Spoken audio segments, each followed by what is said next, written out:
بسم الله الرحمن الرحيم. اللهم صل وسلم وزد وبارك على سيدنا محمد صلى الله عليه وسلم. معانا النهارده ان شاء الله محافظة الدقهلية، محافظة مليانة افكار شوية عن المحافظات اللي قبلها. ركز كده معايا وصلي على النبي، هات كراستك وقلمك وتعالى يلا. اول سؤال بيقول اذا كان 3 ناقص ت احد جذور المعادلة دي. طبعا معاك معادلة. طبعا بما اننا معايا معادلة فاقدر اطلع منها الالف والب والج. الالف قيمتها بواحد، الب بب، والجيم بج. الرقم الاولاني بألف والتاني بب والحد التالت المطلق بج. المهم، معاك الجذر الأولاني اسمه 3 ناقص ت، بس احنا دايما وعارفين لما يكون معاك جذر عدد تخيلي يبقى الجذر الآخر بيبقى المرافق بتاعه اللي هو 3 زائد ت. دايما لما يكون معاك جذر عدد تخيلي اسمه 3 ناقص ت، التاني بيبقى المرافق بتاعه من غير إشارة العدد التخيلي. طب لما يكون معاك جذرين بنعمل ايه؟ بنجمعهم، بنجيب مجموعهم اللي هو 3 ناقص ت زائد 3 زائد ت، ونساويه بسالب الب على الألف. طب لما يكون معاك جذرين برضه بنضرب. ايه ده يعني بنجمعهم ونضربهم؟ اه احنا متفقين على الكلام ده من زمان. لما يكون معاك جذرين بنجمعهم ونساوي بسالب ب على الف، ونضربهم ونساوي بج على الف. تعال نظبط دي وتعال نظبط دي. امسك اول واحده في الجمع، هتلاقي سالب ت راحت مع الموجب دي عشان ده جمع، فده معكوس جمعي فيروحوا مع بعض. يتبقى لك 3 زائد 3 زائد 3 ب 6 بيساوي سالب الب بب، فمش هتتغير على الالف اللي انت جايبها اصلا بواحد. فخلاص يبقى 6 بيساوي سالب ب. كده ودي السالب قدام الب أو اقسم على سالب واحد يطلع إن الب بسالب 6. ده كده أول مطلوب. عاوزين نروح نجيب الجيم، طب نضرب. الأول نضرب دول في بعض، دول مترافقان يبقى الأول في الأول والتاني في التاني. 3 في 3 ب9، سالب في موجب بسالب، ت في ت بت تربيع. كل ده بيساوي ج على الألف، الجيم بجيم والألف بواحد. فتبقى 3 ناقص ت تربيع. خلي بالك إن ت تربيع أنت حافظها بسالب إيه؟ سالب واحد. يبقى 9 ناقص سالب واحد اللي هي العشرة بيساوي ج على ألف اللي هي ج على واحد فهتجي. كده جبنا الألف وجبنا الب. هو عاوز في السؤال قيمة ب زائد ج، يبقى نجمعهم على بعض. الب بسالب 6 زائد الج ب10 يطلع الناتج ب4. يبقى الإجابة بتاعتك هي هتبقى رقم 4. السؤال اللي بعده، إذا كان لام وميم هما جذري المعادلة دول. طبعا معكش معادلة أصلا، فإن المعادلة التي جذرها لام ناقص واحد وميم ناقص واحد. السؤال ده يعمل مشكلة شوية لأن حضرتك معكش معادلة. أنت لو معاك معادلة كنت جبت مجموعهم وجبت حاصل ضربهم وجمعتهم مرة وضربتهم مرة واشتغلت، ولكن أنت أصلا معكش معادلة. فإحنا هنعمل إحنا نيجي بجنب كده ونكون معادلة، نحط إحنا معادلة من دماغنا بس عشان لما أقول لك الإجابة أقول لك هي أنهي اختيار من الأربعة ما تتفاجئش وتقول الكلام ده جه منين. لا إحنا هنعمل معادلة كده بجنب. طبعا المعادلة اسمها د س بتساوي س تربيع ناقص 25. طبعا حضرتك بتحللها أهو الجذرين بتوعها. هنقول س في س وال25 5 في 5 واحدة سالب واحدة موجب. هتطلع إن السين الأولانية ب5 والسين التانية بسالب 5. يبقى كده الجذرين واحد ب5 والتاني بسالب 5. خليك فاكر بقى المعادلة دي شوية. تقول يا أستاذ طب إحنا عاوزين نعرف هي أنهي اختيار من دي. تعالى مثلا بس إحنا عشان أنا عارف الحل هاخد رقم ج وأجربه.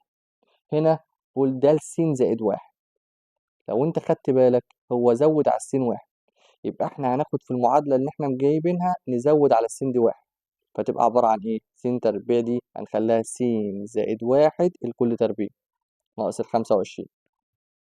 لو دي حققت الشروط اللي هو جايبها يبقى هي دي الإجابة الصح. طب اشمعنى أنت خدت دي تجربها؟ أنا خدت ده تجربها عشان عارف إن هي دي الإجابة الصح.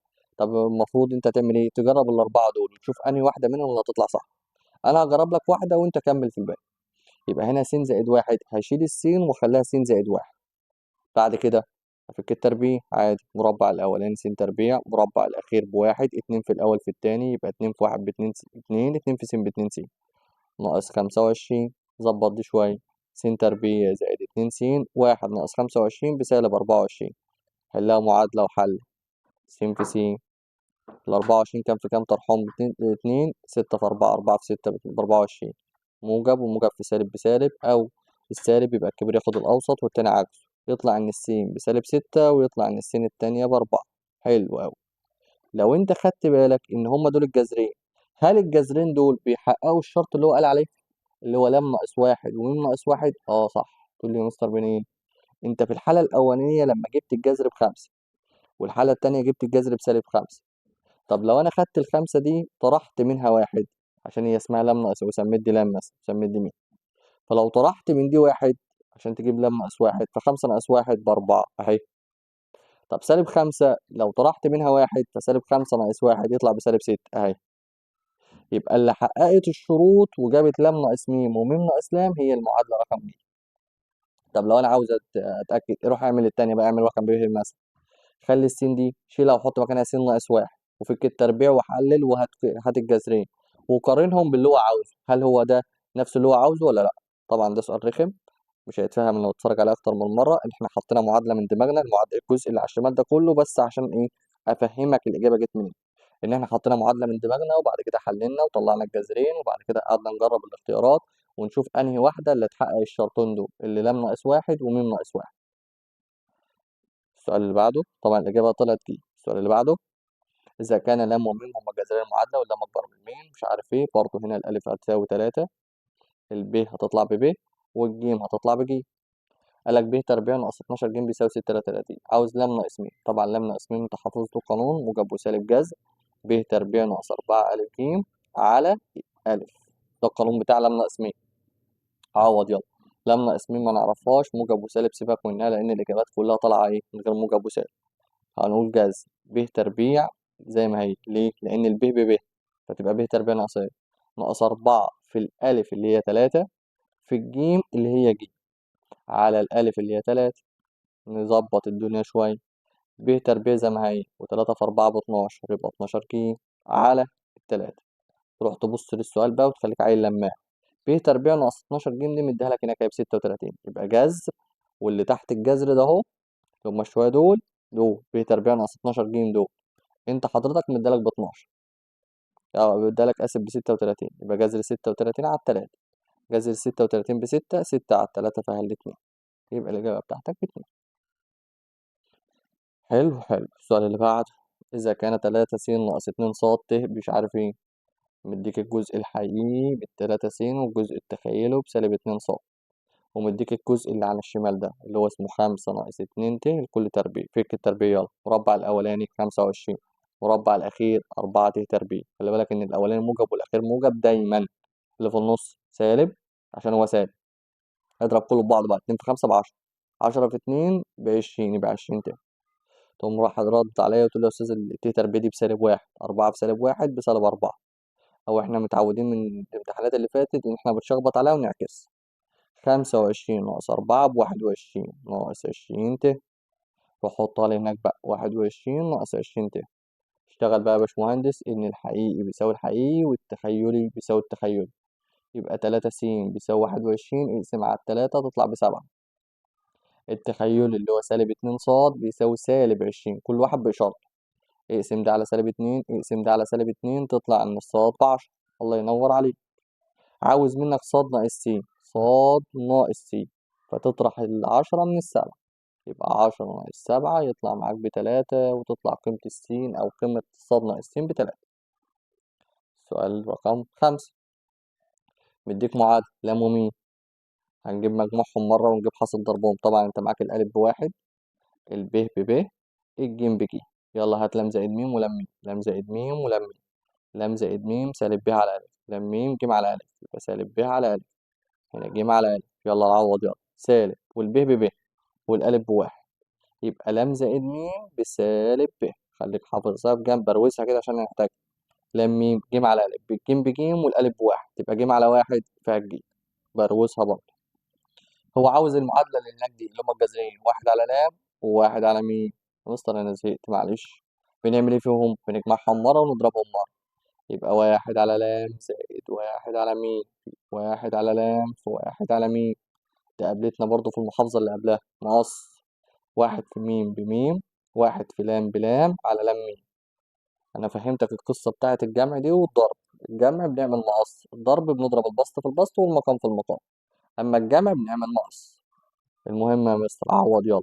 ميم زائد لام، ميم زائد لام هو مدالك بسالب ب، يبقى سالب ب على لام ميم اللي هي دي مديهالك بجي اهو. طب بالنسبة للضرب، واحد في واحد بواحد، نضرب البسط في البسط والمقام في المقام، لام ميم عوض يبقى واحد، لام ميم بيجي. كون بقى المعادلة يلا يا باشمهندس. يبقى أقول له س تربيع ناقص مجموع الجذرين سالب ب على ج س زائد حاصل ضرب الجذرين واحد على ج، كل ده بيساوي صفر. س تربيع ناقص مجموع الجذرين في س زائد حاصل ضرب الجذرين. ظبط دي شوية، سالب في سالب ده يدي موجب، ماشي اهو شيله بقى من هنا عشان ما نتلخبطش. اهو يا أستاذ احنا أصلا متلخبطين لوحدنا. لحد هنا أنت زي الفل، ده أنت لو وصلت لهنا أصلا يبقى زي الفل. طب الإجابة دي مش موجودة في الاختيارات يا مستر، تقول لي يا وقعة سودا بعد ده كله مش موجودة في الاختيارات؟ قالك اه، عشان احنا معترفين عندنا في الرياضة ما ينفعش يكون في مقام في المسألة. فقال لك خلاص نضرب المسألة كلها في ج، نضرب دي في ج ودي في ج ودي في ج. هضرب الحد الأولاني في ج، هيبقى اسمه ايه؟ ج س تربيع زائد، اخد ب على ج اضربها في ج، فالجيم هتروح مع الج يتبقى ب س زائد واحد على ج في ج، الجيم هتروح مع الجيم يتبقى واحد. هي دي المعادلة بتاعتك وتكون خلصت على كده. ج س تربيع زائد ب س زائد واحد، ج س تربيع زائد ب س زائد واحد، اللي هي الإجابة رقم د. السؤال اللي بعده، إذا كان د س بتساوي أو الفترة دي د س 2 س ناقص 4، خلاص ابحث إشارة الدالة. هساوي الدالة دي بصفر، 2 س ناقص 4 بيساوي صفر، أودي الناحية التانية بعكس الإشارة، نقسم على الاتنين على الاتنين تطلع إن الس فيها الاتنين، نرسم خط عددين، حط هنا 2 على اليمين مثلى وعلى الشمال عكس، الس بالموجب يبقى هنا موجب وهنا سالب. خلي بالك إن هو قالك تكون، وخلي بالك في السؤال كمان أصلا قالك إيه؟ قالك هنا في السؤال من -4 ل5. هو أنت شغال في خط الأعداد كله، لو هو ما ادالكش فترة بتقول ما لا نهاية على اليمين وسالب ما لا نهاية على الشمال، بس هو مديك فترة فأنت هتشتغل من -4 ل5. هي دي الفترة اللي احنا شغالين عليها. هو عاوز منك غير سالبة، غير سالبة يعني معناها موجبة وصفر، الاتنين مع بعض، الموجبة والصفر مع بعض. خلاص يبقى الحتة دي، الحتة دي من 2 ل5، وبما إن أنا محتاج الصفر معايا يبقى الإجابة مغلقة عشان أنا محتاجه، ف2 ل5 اللي هي الإجابة رقم أ. إذا كان م وم برضه يا أستاذ هو كل شوية يديك جذرين، خلاص احنا اتفقنا بقى يديك جذرين مجموعهم وحاصل ضربهم. يلا يبقى م زائد م زائد واحد وأساويه بسالب ب على أ، م في م زائد واحد وأساويه بج على أ. يلا يا باشمهندس، الألف ب2، الب بسالب 6، الجيم بج. ملاقيش واحد متخلف قال لي الب ب6 بسالب 6 يا جحش. اجمع يلا، م وم ده جمع ب2 م زائد واحد بيساوي سالب الب بسالب 6 على الألف اللي هي ب2. ظبط الكلام ده شوية، يبقى 2 م زائد واحد، ده هتطلع معاك سالب سالب في موجب و6 على الاتنين فيها التلاتة. حلها معادلة هات منها م بقى، يبقى 2 م بيساوي 3 ناقص واحد، يطلع ب2. اقسم على الاتنين على الاتنين يبقى الميم بواحد. يا فرج الله، احنا كده معانا الميم، بس هو مش عاوز الميم وعاوز الجيم، يبقى لازم تكمل هنا بقى. شيل الميم وحط رقم اللي انت جبته، انت جبت الميم بواحد يبقى واحد في افتح قوس واحد زائد واحد بيساوي ج على ألف، الجيم بجيم والألف ب2. يلا واحد زائد واحد ب2، 2 في 1 ب2، يبقى 2 بيساوي ج على الاتنين، مقامها واحد اعمل مقص يطلع ب4، يبقى الجيم ب4. كده جبت الجيم ب4.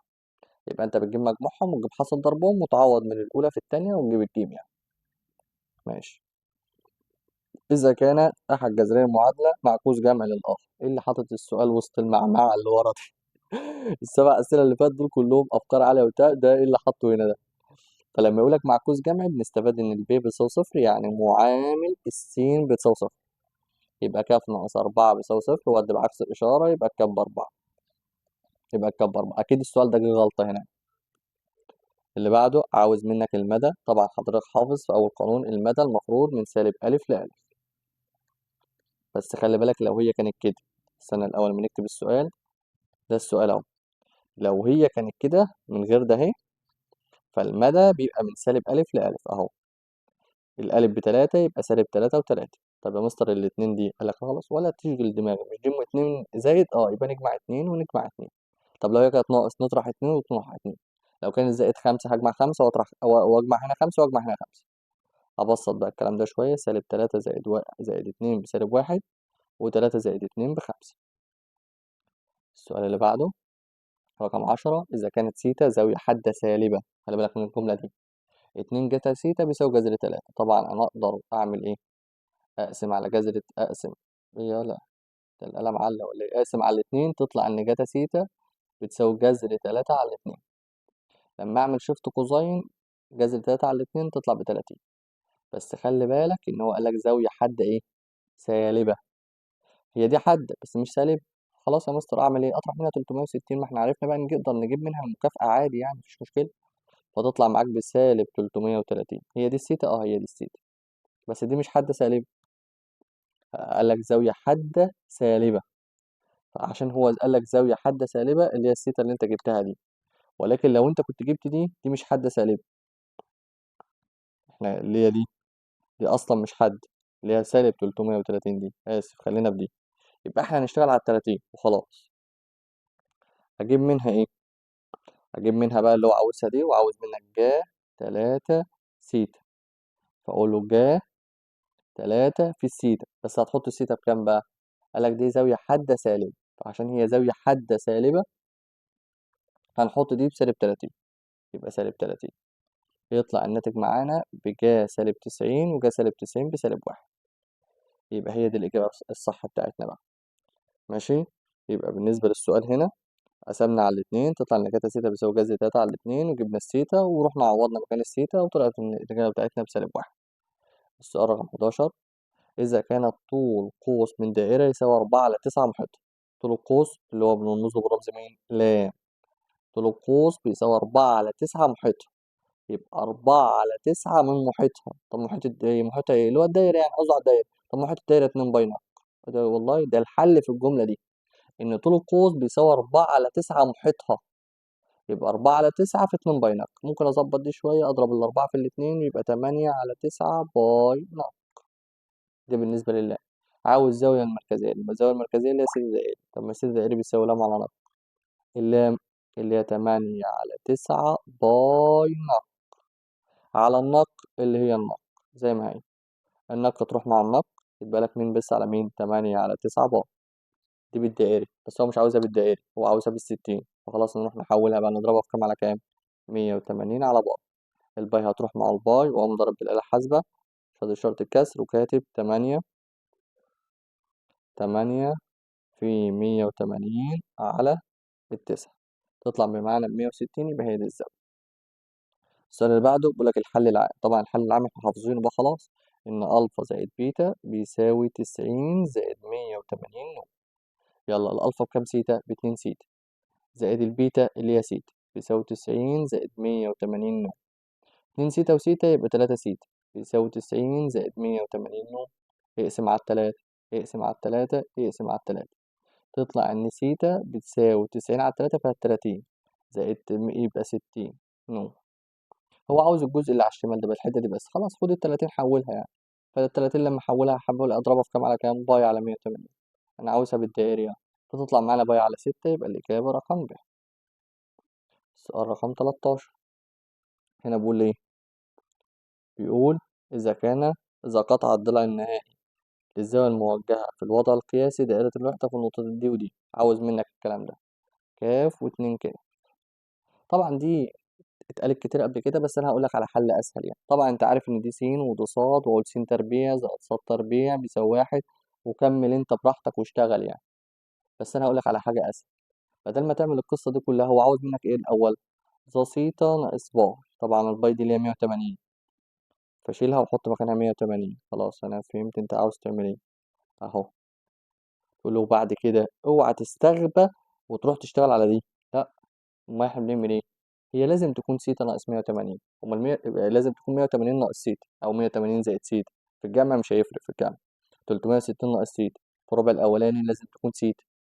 امال سيتا ناقص 180 فانت تاخدها بجنب كده، لا اما تاخد سالب عامل مشترك او ازود عليها 360. ايه ده عادي؟ اه احنا قلنا بقى خلاص دي زاويه مكافئه. فتبقى ظا. ركز بقى، سيتا ناقص 180 زائد 360. مش عاوزة تتكتب ايه؟ يخرب بيت سنين. اهو. اهي يا ولاد سيتا ناقص 180 زائد 360. سالب 180 زائد 360 دول ب180 بالموجب، والسيتا تفضل سيتا زي ما هي. كده بقى كلامك في الربع مين؟ التالت. لو واحد استغبى واشتغل عليها وهي كده هيتلخبط. لا، هي المفروض تبقى 180 ناقص سيتا او 180 زائد سيتا. الرقم بيكون في الاول يعني. فانت زودت عليها 360 فبقت 180 زائد سيتا. دي بقت في الربع التالت، والظا في الربع التالت موجب. يعني كده انت حضرتك محتاج تجيب ظا ايه؟ ظا سيتا. طب ما الظا بتساوي مين على مين؟ جه على جت. هناك بقى كنا احنا عارفين ان ده كاف واتنين كاف، ده جتا وده جا. طب ما هو الظا بتساوي جا على جتا، اقسم اتنين كاف على كاف، كاف تروح مع الكاف يبقى الناتج باتنين بس. طب يا استاذ افرض ان انا وانا بحل نسيت وجبت س تربيع زائد ص تربيع بيساوي واحد وعوضت اه صح برضه مفيش مشكلة، هيطلع معاك في الآخر تقريبا الكاف لو انت اشتغلت بدي يعني هيطلع موجب وسالب واحد على جذر خمسة تقريبا، مش متذكر يعني، بس هتطلع برضه صح.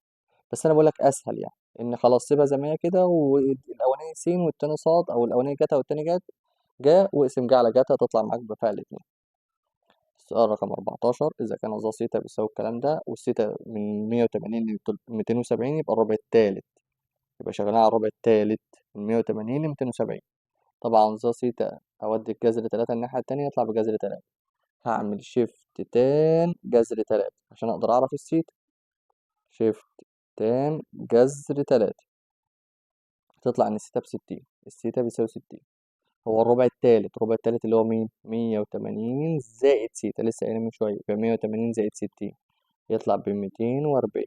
عاوز أحولها وأضربها في كام على كام؟ باي على 180، وأشوف تطلع فيها كام. يبقى 240 في 240 في باي اللي هي شيفت إي على 180 تطلع فيها 4 باي على 3، يبقى 4 باي على 3 الإجابة رقم بي.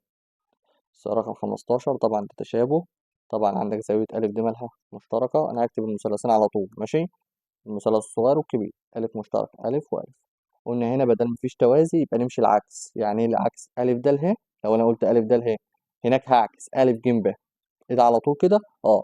أو تفصل المثلثين وتمشي من الصغير للكبير مفيش مشكلة، بس أنا شايف إن ده أسهل بكتير، امشي العكس بدل مفيش توازي يبقى ألف د ه وألف ج ب.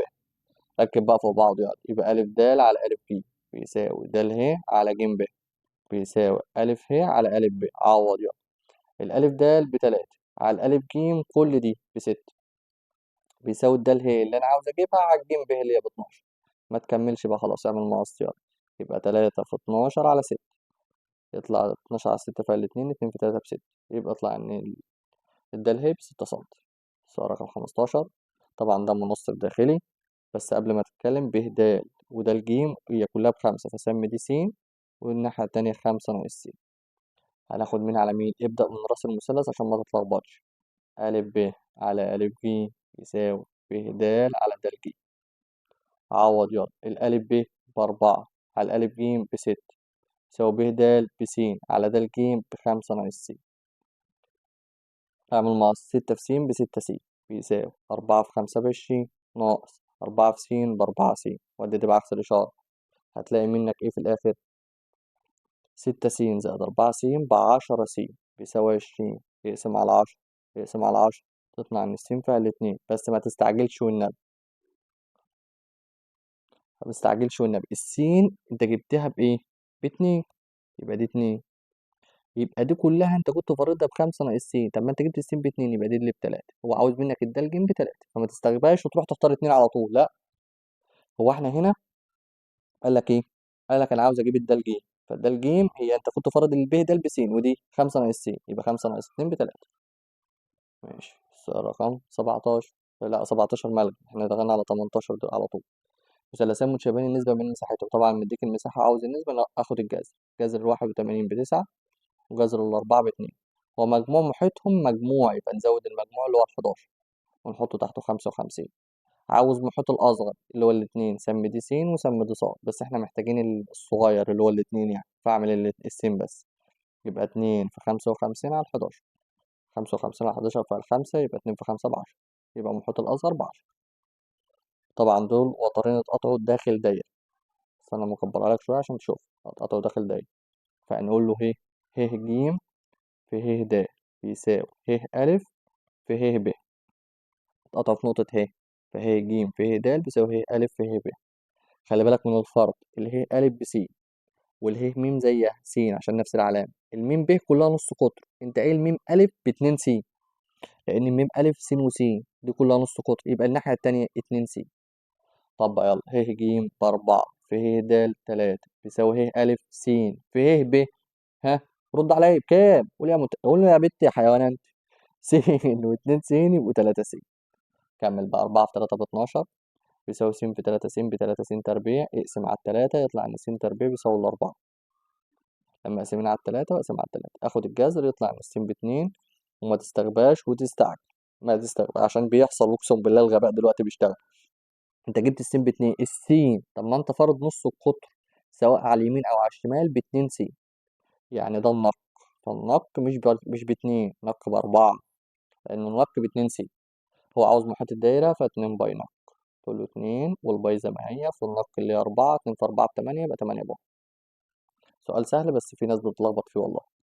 اللي بعد كده هنا ده مثلث قائم، ده إقليدس على طول، فه ن تربيع بيساوي ه ن تربيع بيساوي ده النون في ده الواو، ده النون في ده الواو.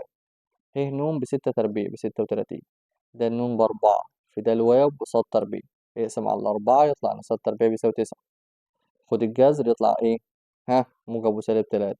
هناخد الموجب ولا السالب؟ أكيد واحد حيوان دلوقتي ولا واحدة قالت لي يا أستاذ إيه؟ موجب، سالب مرفوض عشان مفيش طول بالسالب، صح يا لا؟ بس أنت مغفل برضه، لأن هنا قال صاد تربيع، لو خدتها بالموجب هتطلع ب9، خدتها بالسالب برضه هتطلع ب9، فالإجابتين هنا صح، لأن كده كده في الآخر هتربع الناتج، فالموجب 3 صح والسالب 3 برضه صح.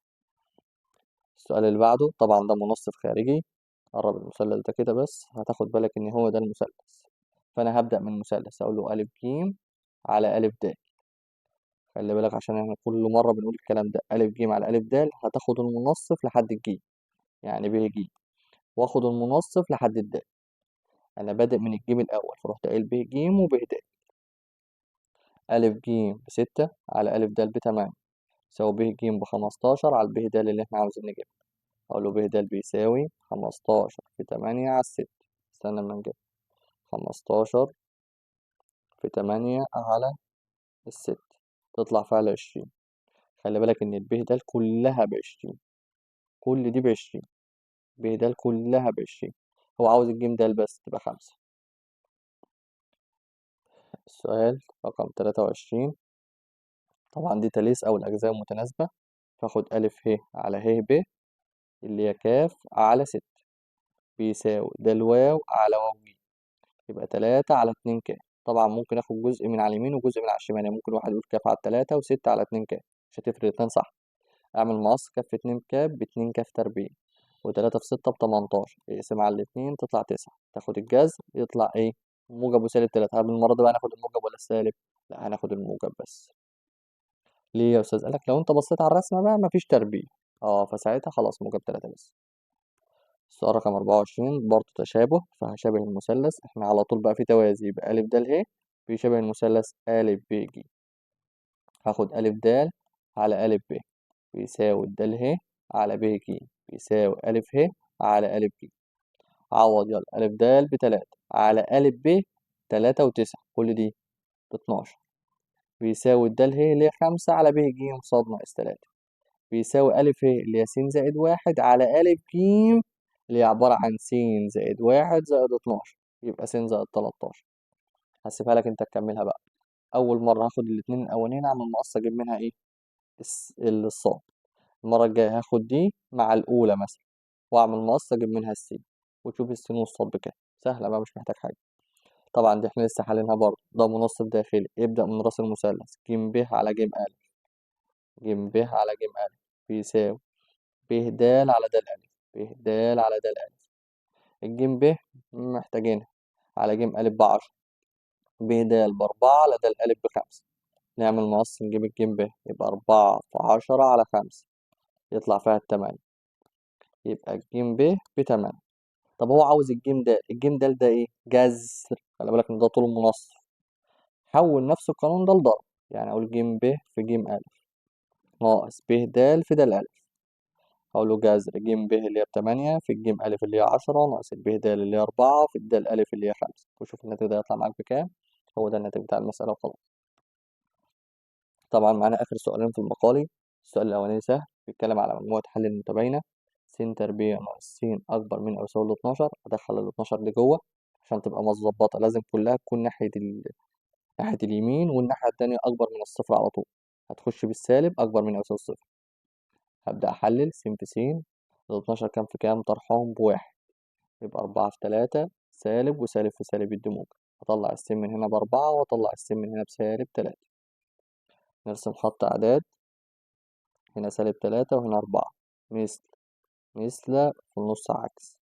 هو عاوز ايه الأول؟ قبل ما عاوز ايه نشوف الأول إشارات. إشارة بالموجب يبقى هنا موجب وهنا موجب وفي النص سالب، عشان السنتر بيه بالموجب.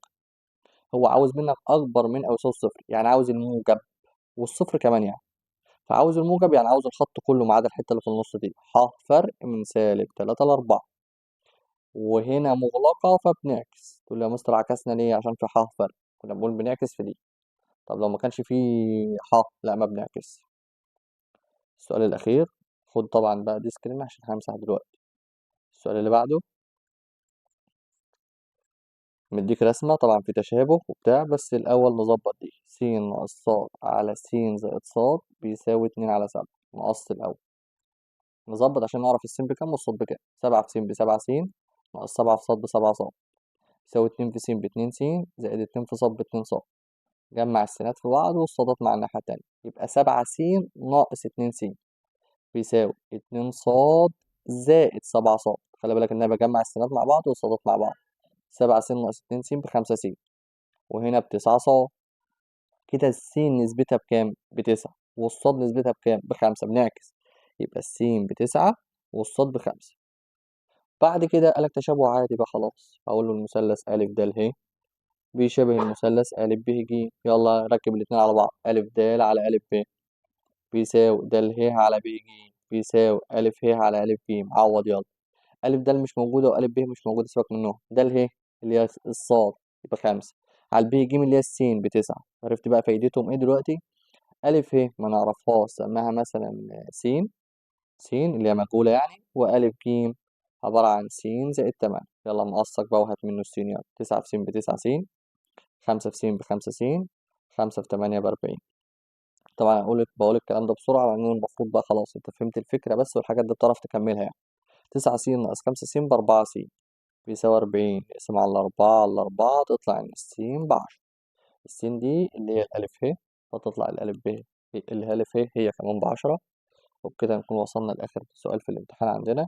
الامتحان فيه شوية أفكار حلوة، خلي بالك منها، ولو استفدت منها ما تنساش بقى تصلي على النبي في الكومنتات، وتدعي لنا دعوة حلوة كده إن شاء الله، ونتقابل الفيديو الجاي. مع السلامة.